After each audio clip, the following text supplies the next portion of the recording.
Welcome your hosts Caddy Frank and Aaron Fitzgerald as they lead discussions about substance use disorder and the journey to recovery. You're listening to Redefining Recovery, a recovery revolution.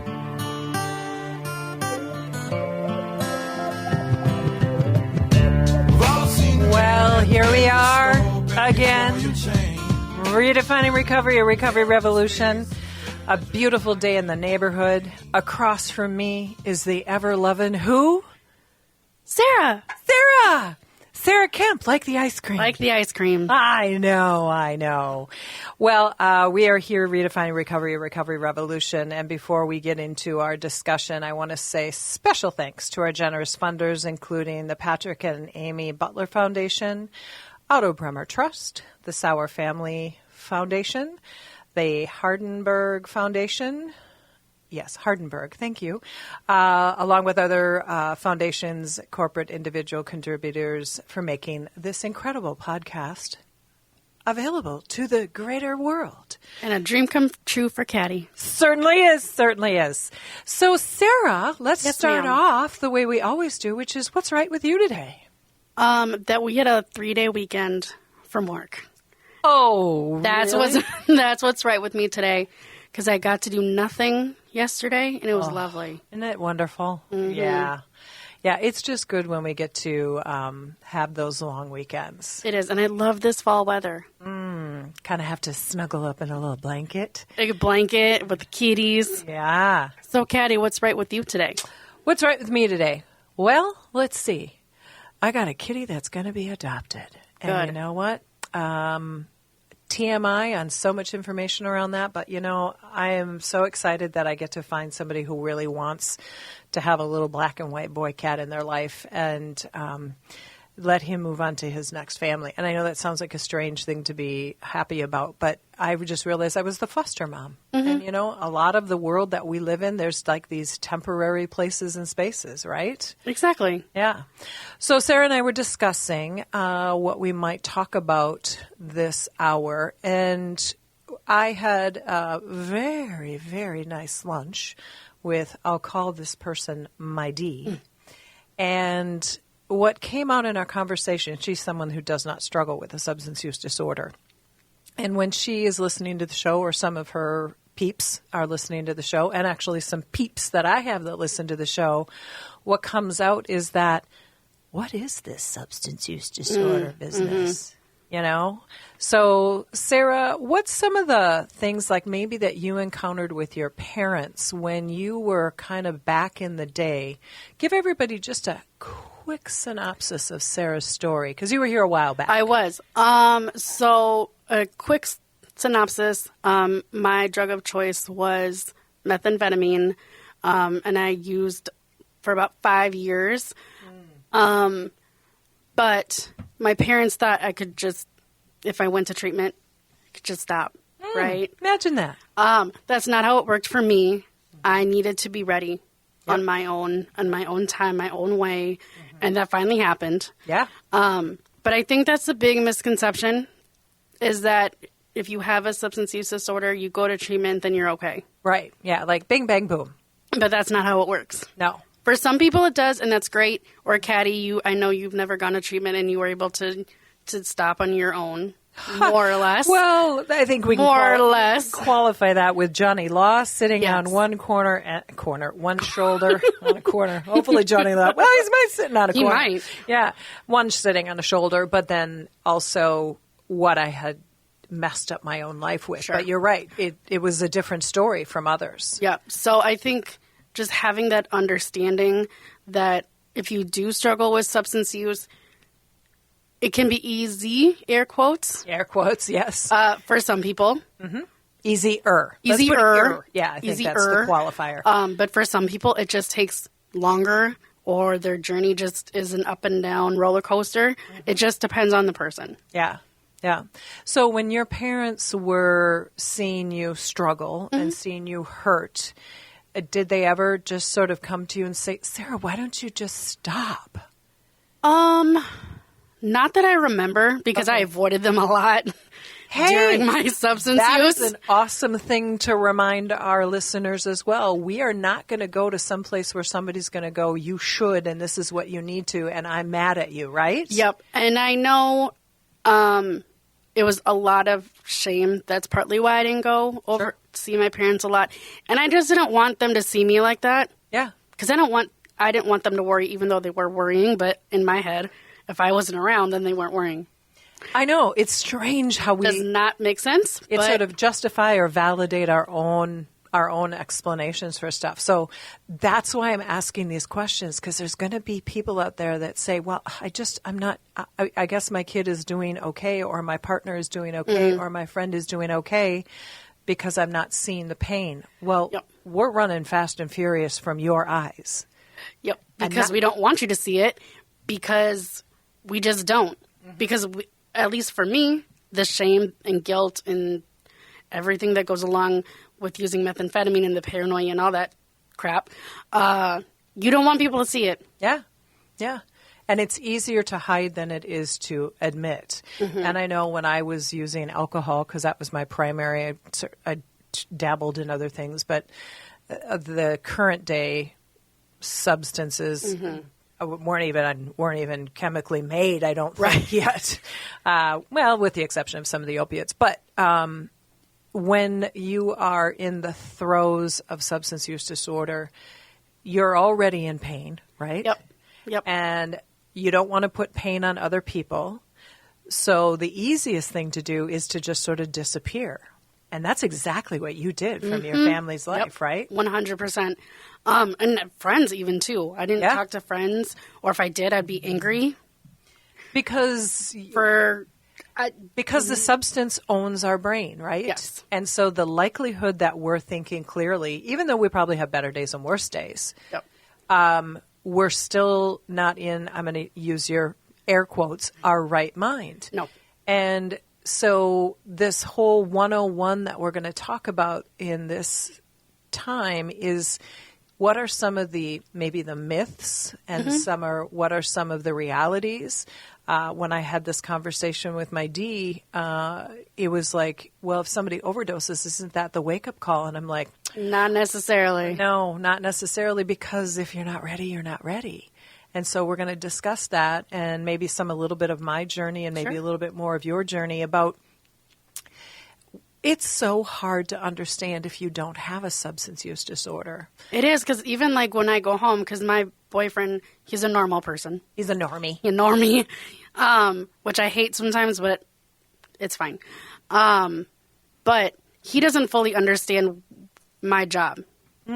Because he doesn't know that world. Right. Even though his dad was an alcoholic, but he doesn't understand the disease of alcoholism. Yeah. Because it was his, you know what I mean? When it's your family and you're a kid, you don't understand it. And then as an adult, if you don't learn about it. Right. If you don't step into that place. And so I think there's always a lot of questions. There's a lot of like, why don't use? And I don't understands. And if you only, and why can't I help use? And just stop, just quit, just why can't you? Yeah, the complete misunderstanding, which is not to cast any shame on anybody who's got a human that is struggling with substance use, because I'm sure your parents, all they wanted was the best for you, right? Yes, 100%. And I go back to saying that anybody could have asked me to stop. You know what I mean? But until I wanted it, it wasn't going to happen. Right. And it takes either a consequence or a health concern or a situation that just completely goes out of control, maybe a justice involvement situation, or the threat of a justice-involved situation. And so it sounds like, why aren't all these things that may be coming around be enough? Well, that is why it's the disease of addiction. Because even, okay, I'm sorry. I didn't know if she was, sorry. But even like one of my navigators that I supervise, over at Minnesota Recovery Connection, she worked with a participant that wouldn't admit that she was an alcoholic. Yeah, and if you're not going to admit it, then you're not ready yet. So when we come back from this break, we're going to continue talking about some 101s on substance use disorder. So thank you for listening to Redefining Recovery, a recovery revolution. Right on.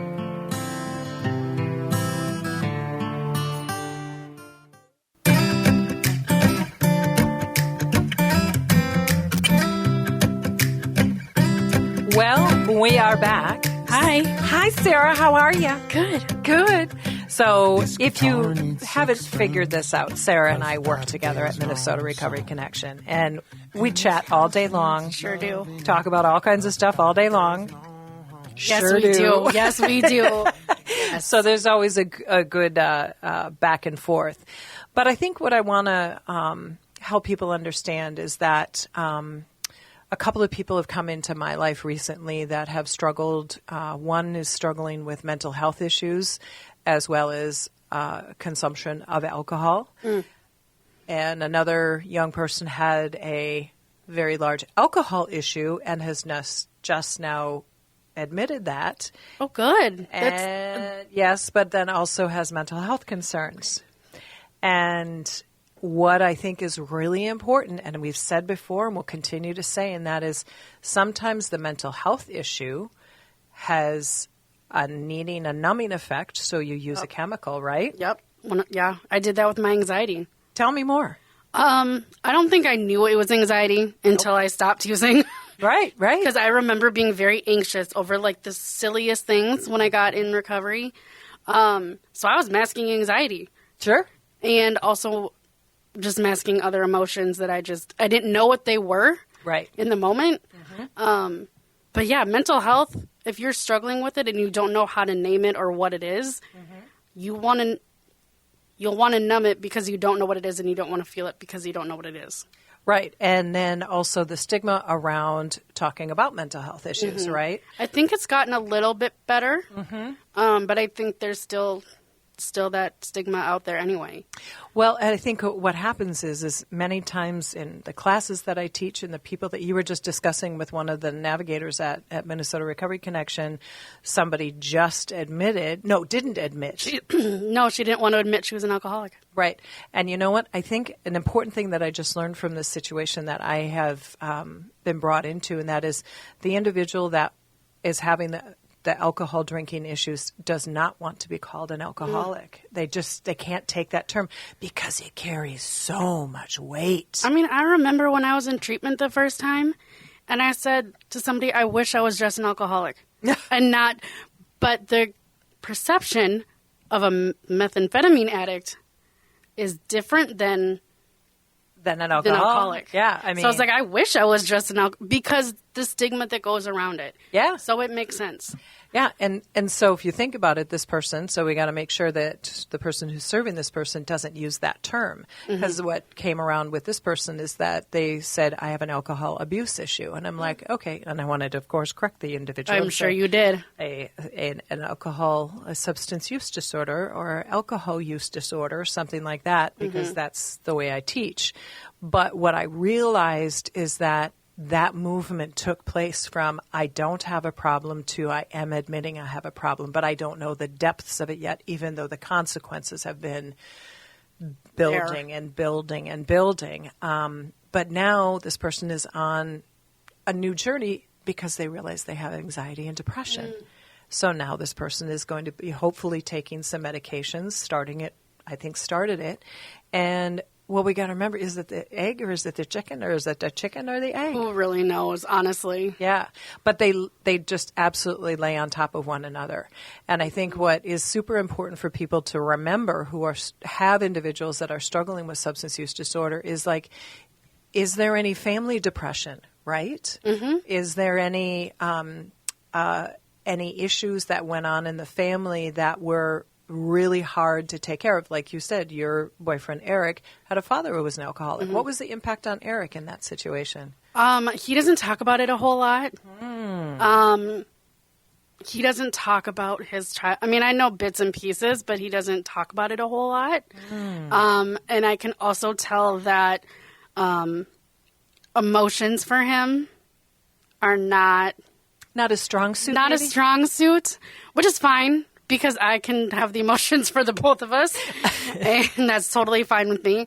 But he has a hard time sharing his emotions because I'm guessing shut them off at a young age, and just never turned them back on. Went to therapy, did the things that Can be helpful. Yep. Yeah. Yep. But this is a perfect example of an individual who luckily did not take on a substance use disorder. But imagine if he had the genetic component too. Yep. And so all of a sudden another person starts using alcohol or using drugs because they were impacted by somebody who was in the family. And so if you've got a lineage of this stuff, and then all of a sudden you've got a son, a daughter, a partner, a cousin, a great niece or nephew, or even grandparent. Yeah, it doesn't matter where in the family lineage, as long as it's there. It can be what has triggered somebody to have an issue. And so what we have to do is we have to say it's not necessarily that person's fault, and it's not. Neither is it the person that might have struggled with But it an explains issue. it a little bit. Yeah. It gives it some legs because sometimes people are so mystified. And I know my D, she didn't understand my drinking issues. Well, turns out, my mother passed away from struggles with alcohol and mental illness.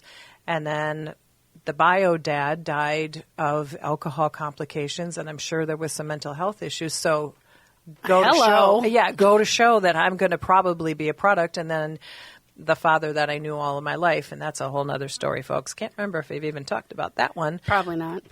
But the father that I knew all my life had an alcohol issue. So it surrounded me, but I still didn't want to admit I had a problem. Because why would you want to admit that? Yeah. And so it's when somebody is struggling, the first question or the first thing to say is, I love you. And to say to somebody, well, why can't you just stop? Wrong thing to say. In my opinion. Yeah. Or can you tell me why you can't stop? Totally different way of approaching that. Yes.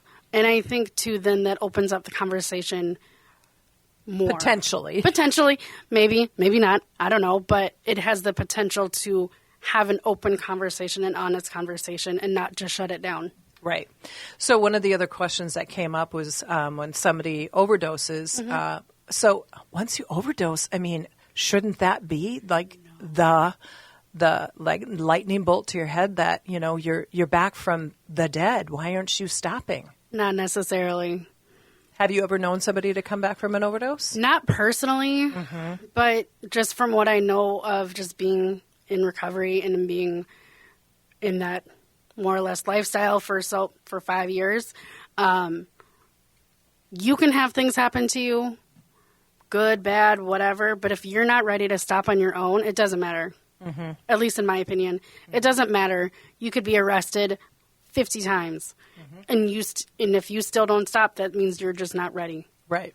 And so that's where, in this case, there was a young lady who was in one of the recent classes, and I was telling this person who I was having lunch with that she overdosed 16 times. And the look across the face, across the table from me was like, why would someone do that? And I said, like you just said, Sarah, if you're not ready or you don't have the tools at that point to figure out what would be next, that lifestyle, you understand it. You're comfortable. It's that groove that you are comfortable in. You know what's going to happen. You know what to expect. But if you're getting into recovery, it's brand new. It's scary. If you're, especially if you're needing Narcan, you're coming off opiates, and that can be a scary withdrawal for people. So it's a whole new thing. Yeah. And who wants to try something brand new? When you're scared about just living your life. Yeah. And one of the things, so if somebody out there is listening, it's like, well, yeah, my person has had a couple of overdoses and I've had to give them Narcan, or they've been given Narcan and they come back. So Narcan is a opiate reversal drug, which essentially puts somebody into an immediate detoxification, into a withdrawal mode. And they feel like a whole lot of poop, because what you've done is you've just literally reversed their high. You might have literally brought them back to life, but they don't know that because sadly they've gone unconscious, and so they don't know that when they've come back, they came back from a pretty desperate situation. Right. And that isn't necessarily what they wanted to have happen. No. And then they might be mad at you because you brought them out of their high, Right. more or less. Yeah. And so sometimes people get really mad. And they just pop up and they walk away and they're like, what the heck did you do to me? I was doing just fine. When in fact, you weren't. You weren't. But they think they were because they want it to be that high. Yeah, because they don't want to deal with the pain or the hurt or the reality that they might have to walk back into if they don't have that high. And I think, too, it's also important to remember that if you are experiencing opioid use disorder, that sounds real clinical right there, but you also get physically dependent on it. Mm-hmm.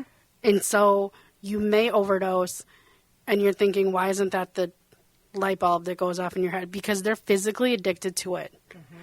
And so the body withdrawal is probably what's keeping them using, because they don't want to feel that pain. They don't want to go through all the horrible symptoms of opiate withdrawal.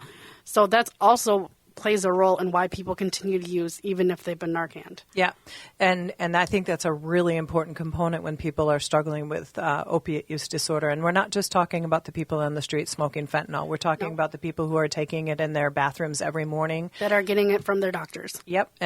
Or somebody who is utilizing it in a abusive way, mm-hmm. but they are not aware that it is abusive, because what's happened is that the dependence on it, it's not something that you just use once and it's going to get better. You have to you use it and then you build up a tolerance and a tolerance. Mm-hmm. Just like me, as a person who drank all the time, mm-hmm. I could drink. I'd line up a bunch of beers on the bar, and it took a few more than it took before for me to get to the place where I could just not feel. Yep.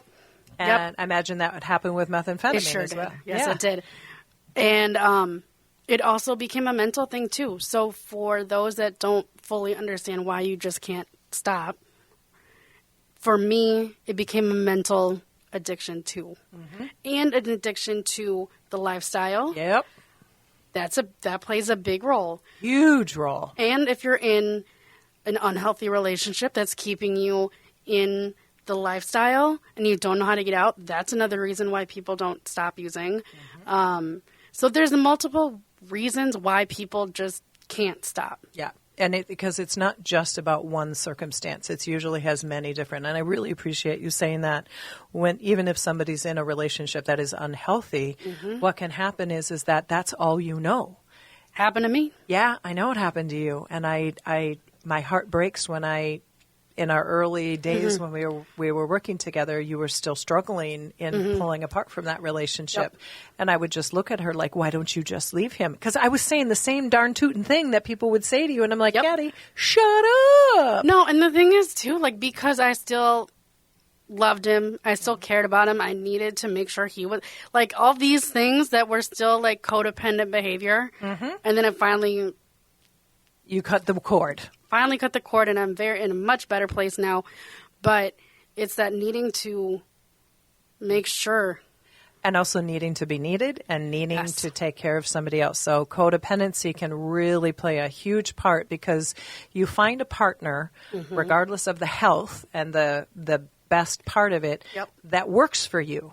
Yes. You know, I had a bunch of friends back in the day that got my alcohol need. You know, and I could call them up and they're right there with me. The other group of friends kind of wanted to be around, but then they would make their exit because they didn't want to see crazy that other side of me. Because when I would black out, I wouldn't necessarily be mean or anything, but I didn't know what I was doing. And so it became very hard on the friends that knew me the best. Because it's a lot to deal with. Oh, it's a lot to deal with, because you just don't know what's going to happen.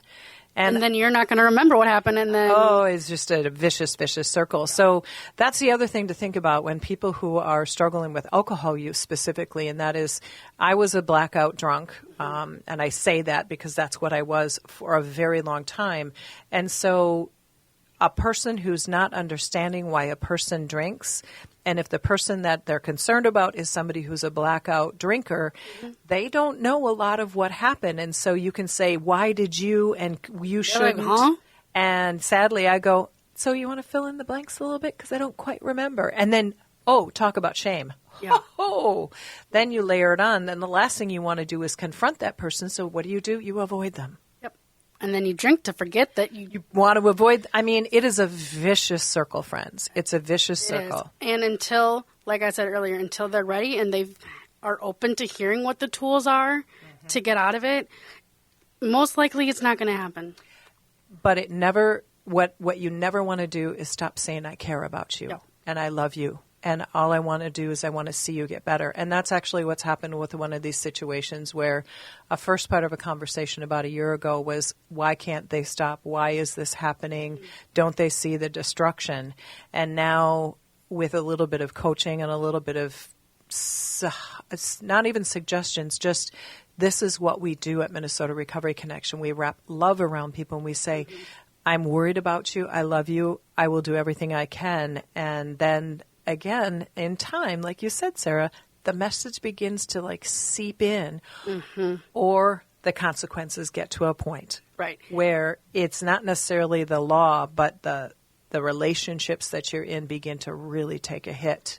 And to that point of always letting people know you care about them and things like that, I've heard so many times with our telephone recovery support program that we have, how many times, people don't answer for a couple months and then they finally answer and they thank, the volunteer or the staff, whoever is calling them, saying, thank you for calling me every week because I know you are still out there. Yeah. And it's about that consistent message of, I don't understand you, but I still love you. I can't get this, but I still care. I want the best for you. I don't know what to do for you, but I want all of these things to be better. And if there's anything that will change somebody around in one story or another is that consistent, I love you, I care about you. Now, the other side of that personally was I had Johnny Law sitting on my shoulder. But then I all of a sudden realized when I started having to do the things that I had to do, which was go to AA meetings at the time and just sort of confront who I was, I was like, wow, you're a lot, Caddy. You're an awful lot.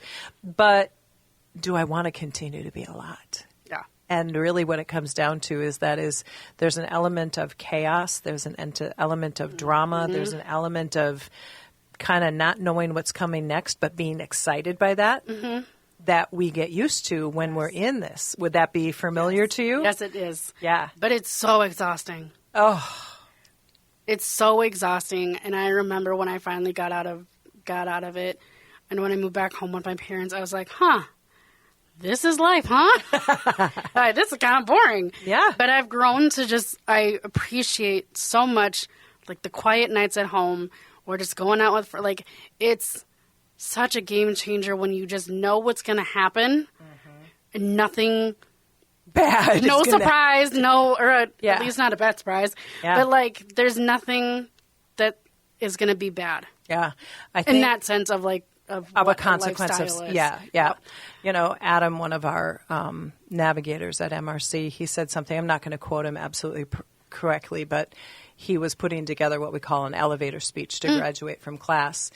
And he said that his elevator speech he wrote several months ago, he really didn't want to change it. I said, don't change it. And he says, because when I look at it and I read it, I realize that something to the effect that I'm now more okay with being who I am than I was before, even though that was a comfortable space. I'm comfortable being me now, and I prefer to be me now than what I was before.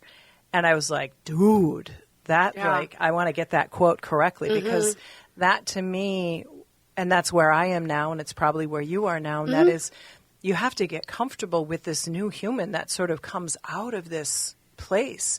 And remember, folks, this is not a 30-day treatment. This is not a 60-day treatment. I am probably still a work in progress at 23 years in recovery. Oh, I know I am. I know, and I know you are too, because I've seen the changes in you. So what we want to make sure that we have a realistic perspective on is that when somebody stops using a substance and is sort of in that phase, they're going to continue to evolve. They're going to continue to change. You're going to see emotions that you've probably never seen before. Mm-hmm. Did you have that happen? Not that I've never seen before, but I could finally put a name to it. Ah.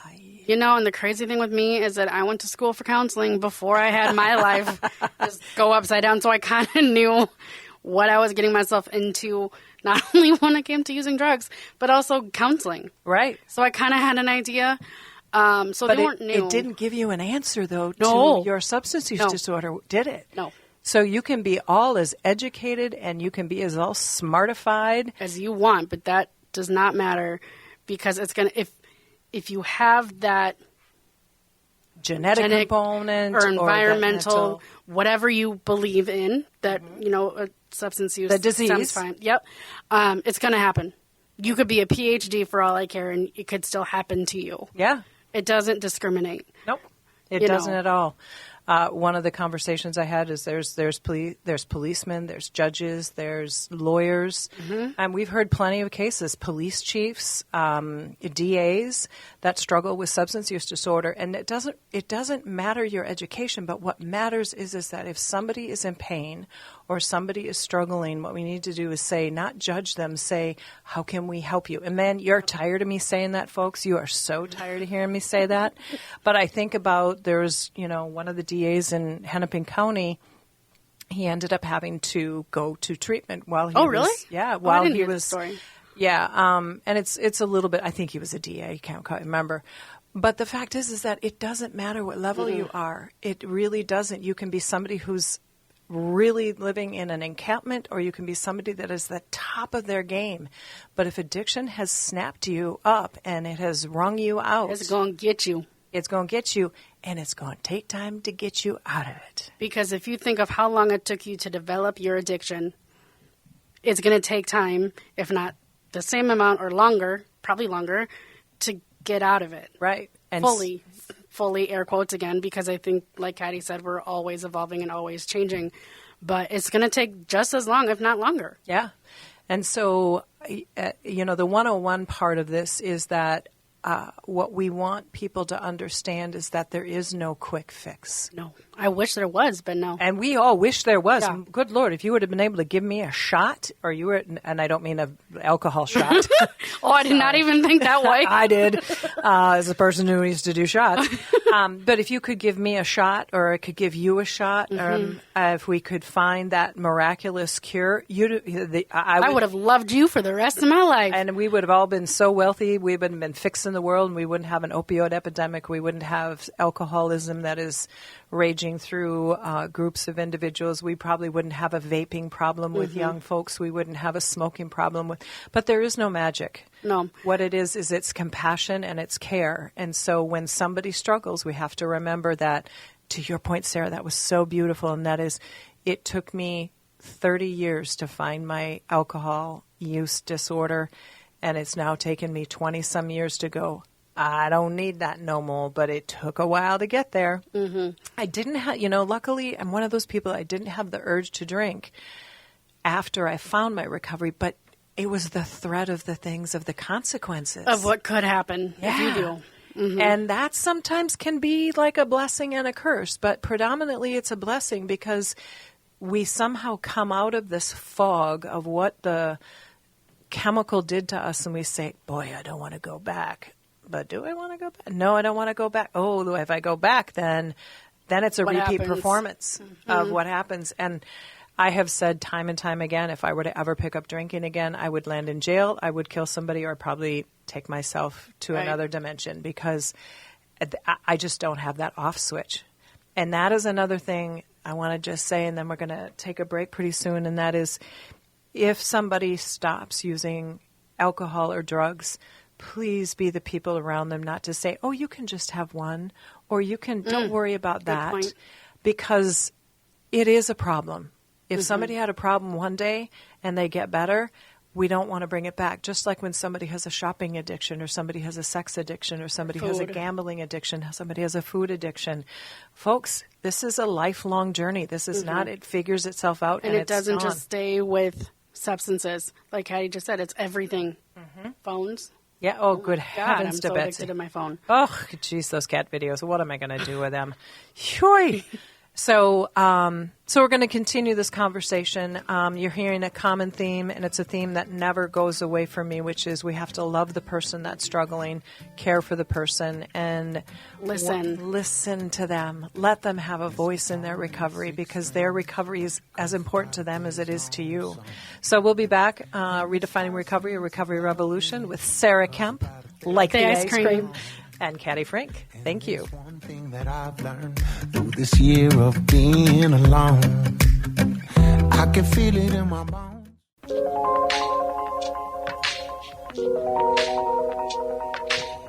I am so grateful that Aaron Fitzgerald brought this music into our broadcast. Oh my goodness. Redefining Recovery, a Recovery Revolution. We are back with Caddy and Sarah. Yes, we are. Woohoo! Hey. So one of the things we were just sort of chit-chatting about was when we find our recovery. Mm-hmm. What did you just say to me, Sarah? I have gotten, it took me a long time to get here, but I'm thankful for my addiction, substance use disorder, and recovery. At first, I hated it. I didn't like myself for things I did during my active use and things like that. But I finally have gotten to a point where it helped me get to where I am now. Mm-hmm. It helped form the more adult version of me than I was before, because I'm healthier now, because I had to take the steps to be healthy. Mm-hmm. Had to look at all those different components. Mm-hmm. Yeah. And before, I mean, I went to therapy as a kid and things like that, but it wasn't the same, because I don't think I was, when you're young, you don't always think about it in like the grander scheme of things. Mm-hmm. But as an adult, having to go through that again, it made me a better person. Right. Going through it again, you mean as an adult, and counseling, treatment, that kind of thing. Yeah. But going through the stuff, the mental health stuff. Yeah, specifically. Mm-hmm. I think it's, I can't say it enough that I don't want anybody to think that everybody who has an addiction has a mental health issue. But let me tell you, it is very common, and it can be as simple as and as complex as, like you were saying earlier, anxiety. Mm-hmm. If you're a person that struggles with anxiety, that can be just enough to, let's go get stoned to take the edge off. Let's have a cocktail to take the edge off. Or somebody who has a lot of trauma or drama in their life. Mm-hmm. So there's that trauma response to trying to make the pain go away. So you use a substance. Or you are someone who just has a really complex life. You maybe have a marriage, or you have a relationship that's really tough. Don't know how to get out of it. And so you use something that just makes you want to say, okay, this just makes it easier. So there's so many different ways that people can begin to use something as sort of like that little buffer. Yep. Or the feel good. Or the feel good. And it can be gambling, it can be gaming, it can be vaping, it can be food, sex, shopping, whatever it is. When I found my $10 thing at Costco, couldn't have been a happier girl. I mean, and you just ran right out to Costco. I was so excited. So, I have my vices now, but I understand them, and I always have them under control. But at the same time, I'm not drinking, and I'm not getting behind the wheel of a car, and I'm not putting into jeopardy other people's lives. I might have early in my recovery, I did like to overspend. I like to use my credit cards. Oh, sure. Paid for that one for a lot of years, had a lot of debt. Mm-hmm. And luckily that was able to get cleaned up. So when we leave one addiction, cross addiction. Yes, that's what it's called. Cross addiction. We can possibly pick up another one, but don't be quick to judge it. Try to say, I'm seeing something that might be certainly not as bad for you, but it could be something that you want to be aware of. Mm-hmm. I mean, I talked to my therapist because when I got in recovery, food was becoming a thing for, not in an unhealthy way, but I thought it was unhealthy because I would like snack all the time and, I'd always need something. And she's like, no, you're just figuring out how to eat healthily again, normally again, because when you're on the drug that I was on, you don't eat. Yeah. You don't eat because you don't need to, because your mind and your body are saying, I'm fine. Yep. Just get me more of that good stuff. Yes, exactly. So she's like, you're just learning how to eat again. Yeah, and I think that's that's a really important part. So you were learning how to eat again, and what you were doing is you were replacing the dopamine that the drug had been feeding your brain, and so you were eating and you were loving what you were eating. I did. She loved chocolate for a long time, folks. Yes, I still do. Yeah, still do. But we moderate now a little bit more. But what's happening is that people will hear people who pick up smoking once they stop using whatever the chemical is. Well, you know what? There's still a little need, and I was going to say an antecedent. That's not it. Dopamine? No, they need a little serotonin. Yeah, they need a little something to kind of keep them, their fidgety hands and their fidgety mind busy. So you'll see people drink a lot of coffee. That's like a huge thing, or smoking, or maybe eating sugar. Those are very common things, particularly for alcohol. Individuals that abused it, you'll see a lot of sweets going in because alcohol produces sugar in the body. So what we're craving again is we're craving that sugar that eventually our body turned the alcohol into. Didn't know that, did not know that. And I think I got that right. Now, please don't judge me if I got that one wrong, but that's my understanding. I believe you. Okay, thanks. But remember, sometimes we have to have that cross addiction, and it might be something that is not nearly as harmful as the original thing, but don't be quick to judge it, because that might be what helps sustain somebody for a while. And then, generally speaking, there's a recognition like, man, I've been smoking for a while now, and I really don't know if I really want to do it anymore. Maybe I can give this up too. And we're all like, yay! Exactly. Prime example, I vape, and Caddy has told me that I need to, hasn't told me. She's highly suggested that I stop, and I know I need to. Like, logically, I know I need to, and I want to, but it's that habit. Yep. And habits take a while to break. It's that habit, so I'm trying, but it's hard. But like trying to give up substances or food, or not food, you don't want to give up food. Completely, but yeah. But you know, it's just not as good for you. Yeah, it's still that process. Yep. Just like anybody who, regardless if they have a substance use disorder, if somebody wants to lose weight, you have to change your food. If you want to exercise, you have to actually do it. Yes. If you want to stop smoking, you have to put things in place. Hey, guess what? Substance use disorder, drug addiction, alcohol abuse, they are all things that take time and take energy and are not going to be an overnight. No.